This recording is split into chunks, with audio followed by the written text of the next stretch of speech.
Hey everyone, Dan here, Chess Wonders, soon to be 64 Relics, I think. Sharing with you another really amazing chess clock. This is one of my absolute favorites. I would run into a burning building for this clock, hands down. It's just such an amazing specimen. It might be a one of a kind, and it doesn't have an official brand name.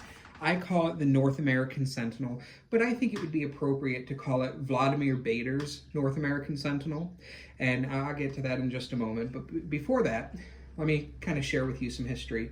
There are advertisements in the U.S., in Chess Life, and I think to a lesser extent in Chess Review, talking about there being a shortage of chess clocks in the 1930s and 1940s. And the fact of the matter is, because of how small the population of individuals were who played chess in the United States, there never really developed a large industry around chess clocks.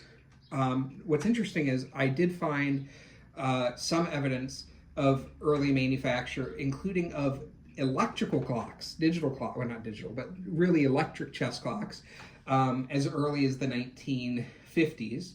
I saw references of them in documentation even prior to that point, and that makes sense. It was a lot cheaper to take electrical parts and make a clock than it was to build up the entire infrastructure centered around making mechanical mechanical clocks as part of an industrial base. So because there was a huge shortage of chess clocks, there were actually multiple instances of people making their own clocks. In fact, I'm going to put up on the screen here an advertisement of people displaying their own homemade clocks. There are documented examples of people supplying clocks that they made for tournaments. There are even mentions, including full instructions of how to make your own clock, your own chess clock. In fact, one of them actually said, "Solve your chess clock problems the West Virginia way, make them." So that is just, to me, fascinating, and it tells an amazing story. And then there was even this thing called the Chess Witch, which would allow you to convert your two electric clocks into a chess clock in seconds, enclosed in a compact bakelite case with a 6-foot cord attached, ready to use, $4, and you could buy that from Pennsylvania. So having said that, I believe that this clock here is an example of an early homemade American chess clock. So first off, it uses Sentinel parts. That was a U.S. company. It was Sentinel and E. Ingraham of Bristol, Connecticut. So already we were using U.S. Clock parts. But in addition to that, there's something, well, first off, let me just show you how thin this is. My dad took this apart because it doesn't work right now.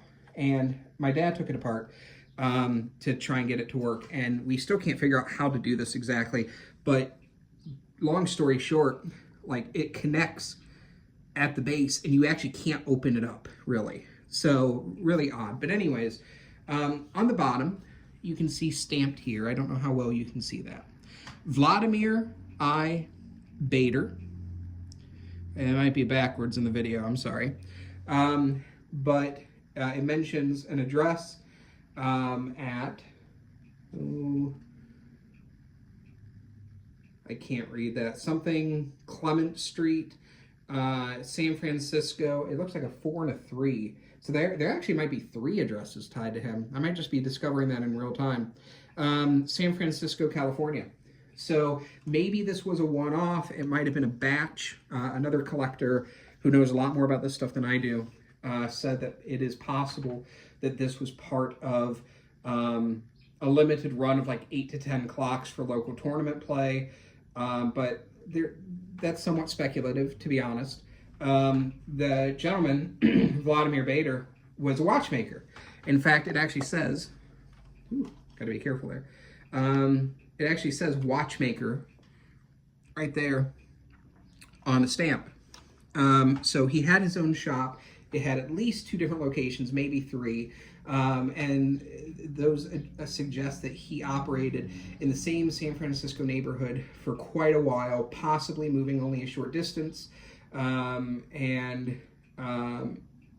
It was likely the 1950s or early 1960s. Now, what's interesting is a lot of the advertisements I see about people making their own clocks kind of disappear in the mid to late 50s. A lot of the stuff about like shortages and stuff like that occur like early 50s and in the 40s. So I think that this is probably an early 1950s specimen because after that point, the US started importing a lot of clocks. So examples would be BHB, the German Alpha clocks, and the Solora were really great examples. In fact, the Solora was imported a lot, it seems. Whereas BHB was less so at that time, and then Alpha, I only saw one mention of Alpha. But anyways, that's beside the point.